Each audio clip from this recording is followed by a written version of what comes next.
যখন যুদ্ধে যাইতেন, যুদ্ধে যাওয়ার সময় উহুদ পাহাড়কে তিনি দেখতেন, উহুদ পাহাড় রাসূলকে দেখতো এবং দেখার পর একটা উহুদ পাহাড় ভালোবাসা প্রকাশ করত। নবীজি সাল্লাল্লাহু আলাইহি ওয়াসাল্লাম পর্যন্ত ওই উহুদ পাহাড়ের প্রতি ভালোবাসা প্রকাশ করত। নবীজি বলতেন, ওই উহুদ আমাকে ভালোবাসে, ইউহিব্বুনি, ওই উহুদ আমাকে ভালোবাসে, আমি উহুদকে ভালোবাসি। আল্লাহু আকবার বলেন। ওই উহুদ রাসূলকে ভালোবাসে এবং ওই রাসূল ওই উহুদকেও ভালোবাসে।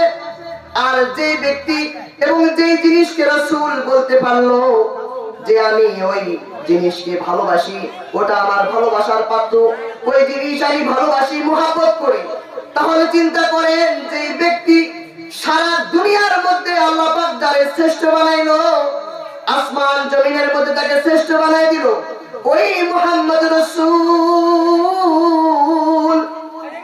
যার ওসিলায় জান্নাত জাহান্নাম বানানো হয়েছে, যার ওসিলায় জাহান্নামকে বানানো হলো, যার ওসিলায় জান্নাতকে সৃষ্টি করা হলো, যার ওসিলায় এত সুন্দর দুনিয়া, এত সুন্দর সবকিছু আমাদেরকে উপহার স্বরূপ দেওয়া হলো, ওই যে নবীর ওসিলায়, নবীর ওসিলায়, ওই একমাত্র নবীর ওসিলায় দেওয়া হয়েছে।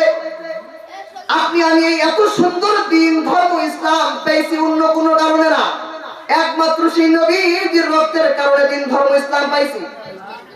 আমার নবী যতই ওই দিনে উহুদের মধ্যে যুদ্ধের মধ্যে অস্ত্র না চালাইতো, আমার নবীজির শরীর থেকে যদি রক্ত না ঝরতো, আমার নবীজির শরীর থেকে যদি রক্ত না ঝরতো, মাথা থেকে নিয়ে পা পর্যন্ত যদি রক্ত না পড়তো, তাহলে আজকে আমি আপনি এই দিনকে পাইতাম না, ইসলামকে পাইতাম না। ওই নবী রক্ত ঝরাইছে বিধায় আজকে আমরা ইসলাম পাইছি, ওই নবী রক্ত দিছে বিধায় আজকে আমরা দিন পাইছি, ওই নবী রক্ত এবং অশ্রু দিয়েছে বিধায় আজকে আমরা দিন ধর্ম ইসলাম পাইছি। বাবাজিরা শোনো, ওই নবী যদি কষ্ট না করতো, ওই নবীর পরিশ্রম যদি না থাকতো দিনের প্রতি, তাহলে আজকে আমি এই স্টেজের মধ্যে বসে বয়ান করতে পারতাম না, আজকে আমার জন্মই হয়তো না। আজকে যদি আপনি ওই নবীর প্রতি মহব্বত করেন, তাহলে আল্লাহ রাব্বুল আলামিন বলেন, কুল ইন কুনতুম তুহিব্বুনাল্লাহ, কুল ইন কুনতুম তুহিব্বুনাল্লাহ ফাত্তাবিউনি ইউহিব্বুকুমুল্লাহ। আল্লাহকে যদি মহব্বত করতে চাও, আল্লাহর পাঠানো সেই মুহাম্মদ, আল্লাহর পাঠানো সেই মুহাম্মদ নবীকে মহব্বত করো।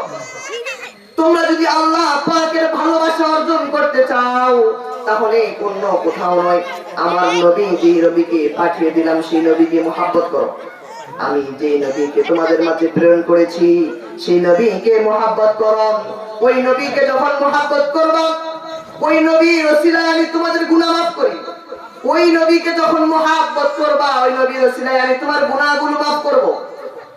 ওই উহুদ পাহাড় বুঝছে, ওই উহুদ পাহাড় বুঝেছে যে আমি যদি নবীকে মহব্বত করি আমার কপাল ভালো, বিধায় সেই উহুদ পাহাড় নবীজি সাল্লাল্লাহু আলাইহি ওয়াসাল্লামকে মহব্বত করত এবং